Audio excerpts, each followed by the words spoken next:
Hello, everybody. Welcome to Puck Time. I'm Alex B. Smith, filling in for the Prez today. Here with the legendary Dave Cokin. You can find Dave over at WagerTalk.com. You can find me over at SportsMemo.com. It's Tuesday, December 17th. I thought today was Wednesday when I woke up. Everything's all jumbled together. I'm getting ready to travel. Dave, how are you doing? Good. I did get on the wrong side of a crazy college basketball finish last night. I had Loyola Marymount up 18 in the second half.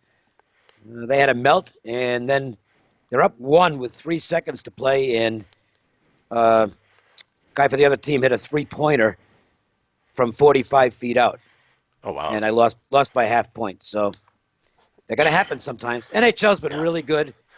College football's been really good, so I'm pretty happy. Yeah, you're number one in both of those. I mean, you've been crushing it in college football forever, it seems. Definitely at the website, and then they say number one in NHL as well. And you're also the $2 Tuesday Yep. handicapper at WagerTalk.com. And I have a Uh, bowl game up. is it okay? Nice, nice. So you guys want to So definitely take advantage of that. yeah, bowl game for $2, and it's a select. It's not some opinion or anything. It's a best bet. Okay, wonderful. Yeah, and so everybody's got a lot of bowl packages up now, and definitely want to recommend people grab those because plays will be filing in. I know Dave, you mentioned it about how you wait for information and different things. You're Yes. waiting a little later than usual to get some of your bowl plays out, right? Well, there's a lot of information coming through, and we're starting to see players that are not going to be playing, and you have to factor that in. Yeah, yeah, definitely. With between the drafts, people declaring for the draft and some injuries. I did read one crazy thing about a Georgia running back getting arrested for using a car that was from the dealer's car or something. So crazy things like that seem to happen every single bowl season. So definitely have to be wary of that. But like I said, check out wagertalk.com and sportsmemo.com and check out the bowl packages. Definitely get Dave's best bet for just $2 today. Let's run through this card. We got 11 games to go through. We'll start at the top of the rotation. You got Anaheim traveling to Philly. Anaheim, I mean, this team just been, up and down. They are a $1.15, $1.20 underdog here. You got the Flyers. Um, Looking at this spot, I mean, they've lost three in a row. The defense starting to kind of give way a little bit. They gave up 7 goals against Winnipeg, 4 against Minnesota in the game before. Could Anaheim maybe start Well, getting that offense rolling, you think? yeah. The seven was skewed against Winnipeg. Two were on a 5-minute major, and then Hmm. right after that, they gave up two more. So it was 4 goals in like a blink, and then they took Elliott out. Um, the problem with the Flyers, and they've been very good at home, but Yep. they're shorthanded. They've got injury issues up front, and I don't know where the offense is going to come from right now, and that puts a lot of strain on the defense. The tough part here is, do you want the Ducks, who've got only 5 road wins? They're not a very good team away from home, but certainly, the injury situation for Philadelphia is very concerning, and I don't think I'd want to be on them as chalk here. Yeah, I'm seeing that. Yeah, Travis Konecny out with a concussion. Tyler Pitlick has a concussion as well. Scott Lawton out. So I would be And looking of at the course, and Lindblom, who's he's done for the season with the right. cancer. So I Yeah, mean, that's a lot of offense missing. yeah, absolutely. I would be looking at the under here in this one. The under's cash in 5 of the last 7 with Anaheim. They're always a team that seems to trend to the under. Like I said, the offense it's going to be hard to come by in this one. All right, the next game we look at LA traveling to Boston. One of the bigger favorites. Here's a couple of big favorites on the board tonight. This is one of them. Boston minus 250. Total 5.5 here against LA. We've talked about it ad nauseum about how LA just can't win on the road. They have won 3 of the last 4 games, but this is a Boston team that finally got that losing streak out of the way, beat Florida. I would expect them to come out guns blazing here in this spot. What do you think, Dave? I don't know. The Bruins have been kind of soft against bad teams. It's as if they can turn it on when they want to and win the game, and that's gotten them into some trouble. The Kings. The one thing you got to worry about with the Kings, Jonathan Quick is playing really well right now, and so I don't know that I'd want to lay this big a price against a hot goalie. Yeah, we've definitely seen him kind of turn things around ever since that game last week against New York, where he made some incredible saves. And He's kind of, healthy. yeah, yeah, and that's the first time we could say that about him. What, probably 3 or 4 seasons where I he's would say completely so. Yeah. healthy. So, all right, next game on the board, we got the New York Islanders minus $1.30, $1.35 against Nashville. Nashville burned me yesterday. I was on the Rangers. I thought that was going to be a bit of a flat spot for Nashville, especially with I've been cashing a couple tickets, fading UC Saros, but he was solid, and Georgiev kind of regressed back to the norm a little bit, and the Predators took care of business. What do you think they're going to do tonight here in the second of the back-to-backs? Well, Rene is looked. I mean, there's no saying that he's not going to get it back together, but he's really struggling, and he'll be in goal tonight for Nashville. Grice for the Islanders, he's already confirmed, and he's been fantastic all year. I thought Nashville caught the Rangers right last night. Rangers have not done well. First game back off a long road trip, and they struggled again last night. But I don't like this Nashville team right now. I've mentioned that a few times, and I'm not looking for spots to play on them. I'm looking for spots to play against them. I think the price here probably going to keep me out of the game. In fact, the price might be a little bit high, but I really don't want the Predators. Yeah, I might look at taking the Islanders maybe in regulation and seeing an even money there, kind of get a little bit of a better price with that. Looking through now, we got Buffalo and Toronto. Toronto minus $1.90, $1.94 favorite against Buffalo. And this is, we always kind of tend to see these games be a little high scoring between these two teams. And we've seen Buffalo giving up a lot of goals. They've gone over in 5 of the last 7 games. Toronto gone over 9 of the last 12 meetings against Buffalo. So this might be a spot where I'd be looking at that totals around 6.5, getting a little bit juice to the under. Dave, what do you think about this one? Look, it's a rivalry, and the Sabres, at least now, are feeling good about themselves. They're playing good hockey, and I think feel they can compete with the Maple Leafs. Might not be a great scheduling spot for Toronto, but Maple Leafs still the stronger squad. One thing you got to worry about, though, Buffalo is now settled on a number one goaltender. It's Ullmark. Yeah. He's getting almost all the starts, and he's playing really well for them. Frederick Anderson, of course, for Toronto. No problems there. No real thoughts on this game at the price. Toronto's a big favorite, and I think you can justify that. Right. Yeah, I would agree with that. Maybe look at the team totals as well, too, possibly. Here's this game. I thought this was actually an error at first, but you got Tampa Bay minus 360. I saw it as high as 370 in one spot. You got Ottawa. So the plus 1.5 at plus 110 for Ottawa. Total at 6.5. Does Ottawa stand a chance at all in this one? Well, I mean, if Tampa takes them lightly, anything can happen. I mean, the Senators do show up and play hard, but they did have to play last night, so it's 2-2, and they got whacked last night. So you wonder about what's left in the tank for a team that really has to play very hard to win games. Yeah, and you got Hogberg, the backup, and net, and there's a lot of injuries, a couple injuries in that Ottawa lineup. And so, yeah, I don't know. I mean, I don't know what I would do with that game. Well, I know what I would do. It's a 370 line. You just skip it and move to the next game. Yeah. That's about. I basically didn't even look at the game. Okay. Well, I was even trying to justify even with the totals. The team total for Tampa is actually inflated pretty high too. I hadn't seen a line like that over 3.5 minus 160. Pretty high with that one. So he's Dave Cokin. I'm Alex B. Smith. You're watching Puck Time. Like I said, check out WagerTalk.com and SportsMemo.com. It's Tuesday, so we have the $2 handicapper. Dave is the $2 handicapper over at WagerTalk. Dr. Chuck is the $2 handicapper over at Sports Memo. He's got a college basketball total up. He's been doing really well with those. So definitely check both websites out. Back to the card, looking at Columbus and Detroit. You got Columbus here, road favorite, minus $1.40, $1.45. The total at 6.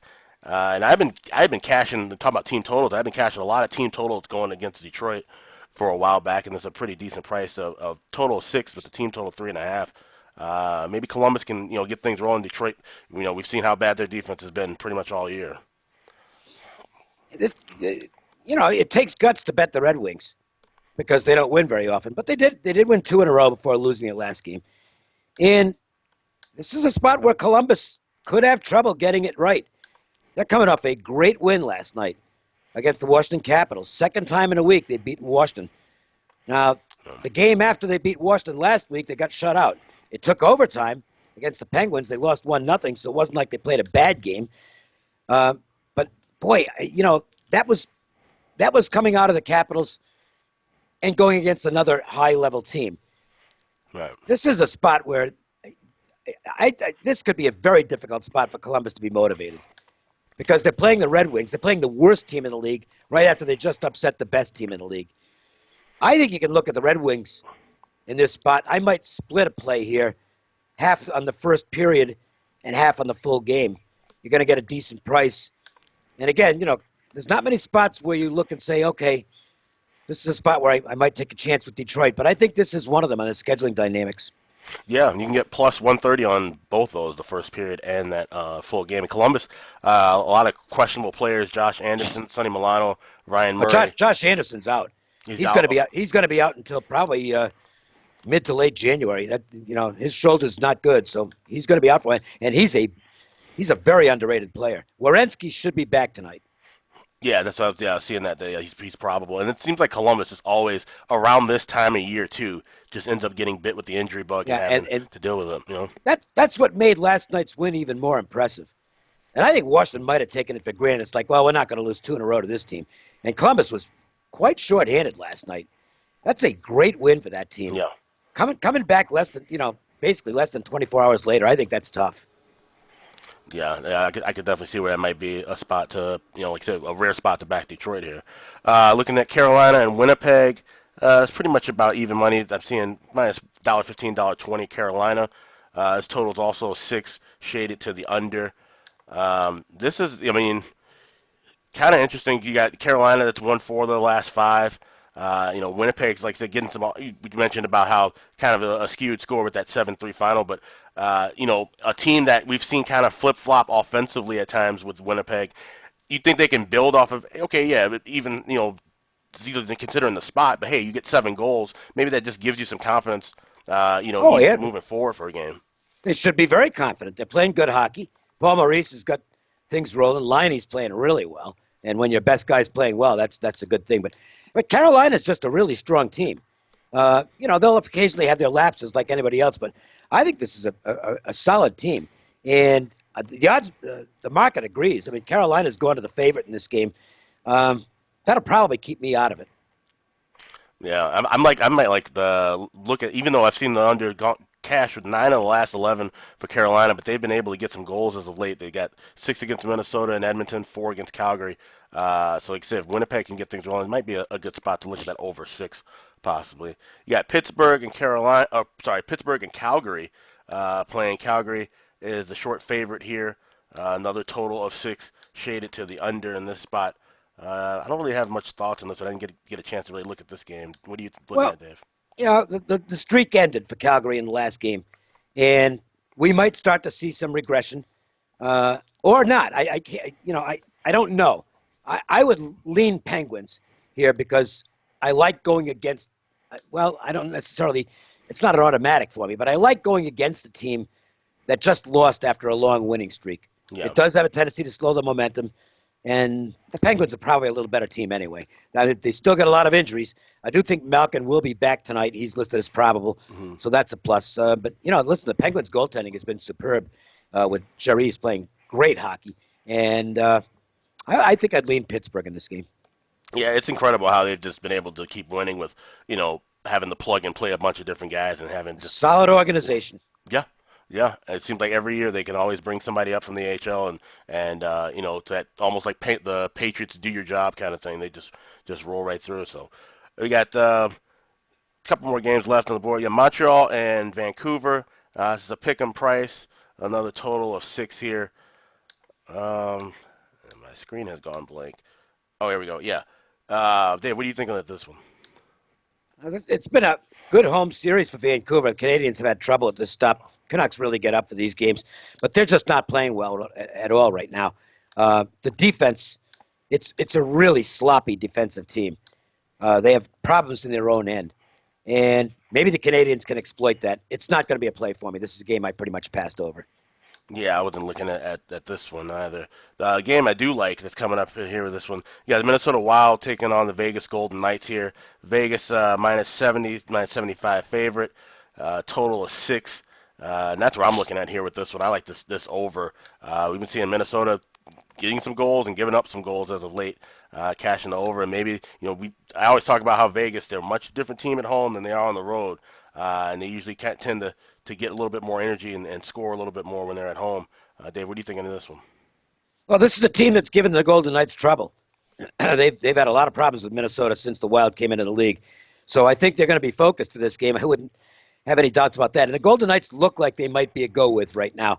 The problem is you're never going to get much value out of them because they're very high priced at home, and so that pretty much takes me out a lot of their games, and that'll be the story for me tonight. I can't lay this kind of a price, but I do think the Golden Knights are going to win. Okay, yeah, maybe take a shot with it in regulation at I'm seeing a minus $1.10, $1.15 in that spot. We can't play those here in Las Vegas. Right, yeah. So, No, I get that, yeah. So and basically, I don't give out stuff that if I can play it if I'm playing someplace else, but sure. my general rule of thumb is if my customers, and I have a lot of Vegas customers, if they can't get a play, I'm not even going to look at it. Sure, that's fair. That makes sense. Last game on the board for today. I'll briefly touch about a couple of games for tomorrow since we won't have a show tomorrow. But last one on this board is Arizona at San Jose. Seeing an even money price. Got a total of 5.5, slightly shaded to the over here, and I kind of like this over a little bit as well too. We've been seeing Arizona. Last game was a 2-1 game, but they've been getting their offense kind of rolling around too. Same thing with San Jose, the defense. I mean, we talked about the goaltending, just absolutely horrible. They were able to get the 4-2 win their last game, but chances are they'll probably regress back to the norm and drop this one. Arizona finally rolling, getting to the top of the division, so that's a good momentum boost for them as well.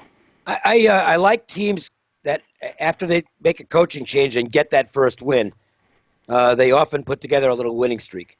And so that kind of pushes me to the San Jose side a little bit. Aaron Dell did play very well last game, and it looks like he's going to finally get his chance to be the starting goaltender there. Martin Jones is going to be working with Nabokov, trying to get things together. Whether he can do that, I don't know. But Aaron Dell, this is basically the first chance he's gotten in 3 years to become the number one goalie. So we'll see how he responds. Arizona obviously has to be very excited because they won the Taylor Hall sweepstakes. Yeah. And, the Coyotes are now one of the favorites to win the Cup. Not the favorite, but they're one of the favorites. Not a team I want to go against, but I do not want to go against San Jose in this spot. Okay, fair enough. Yeah. So looking at a couple of the spots for tomorrow. I know the big TV game here will be you got the Hawks, Chicago playing at home against Colorado. Carmine Bianco did send me his number to the game. He has Colorado probably around a minus $1.40, $1.45 favorite tomorrow, with a total probably around 6.5. And I would probably be looking at this total. If it's 6.5, I would be looking at the over either way because of Chicago with their defense. I mean, it's just been absolutely brutal, and they've been giving up some soft goals.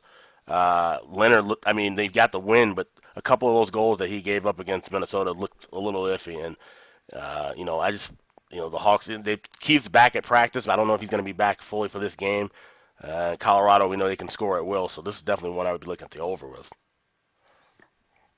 Oh, I haven't even looked at tomorrow's schedule. There's Okay. 12 games. There's 12 games tonight. I don't give a rat's ass about tomorrow until tomorrow. No, Yeah. I'm interested in today. That's all. Right. Right. Well, that's just one of the three games because the other two games I don't really have much of an opinion on, but that's the one opinion I would be looking at for tomorrow since there won't be a show. So, he's Dave Cokin. I'm Alex B. Smith. You're watching Puck Time. Check out WagerTalk.com. Dave's the $2 handicapper there. He's got a bowl play up, and it's a bowl best bet, so definitely something you want to grab. And Dr. Chuck over at Sports Memo's got a 5% college basketball total up for $2. We've got all of our bowl packages up. I've got a couple plays up for tonight, one in college hoops and one in the NHL. That's pretty much about it. Dave, like you said, you're number one in NHL and number one in college football, so everybody should definitely be checking out your packages in both of those sports. And this is the end of the episode. I gotta get ready to travel out to go into Chicago and going home to see the family, so I won't be on for the rest of this week. So Dave, have a very Merry Christmas and a Happy Holiday. Thank you, sir. Same to you. Yeah, I won't see you until after the holiday is over with. And no show tomorrow. Not sure what the schedule is for Thursday, but I know Friday we will be back. Carmine Bianco will be hosting, and I'll be on. And so everything will kind of be a little bit back to normal. So you guys, everybody take it easy. Have a happy holiday. And check out WagerTalk.com and SportsMemo.com. See you guys. Okay.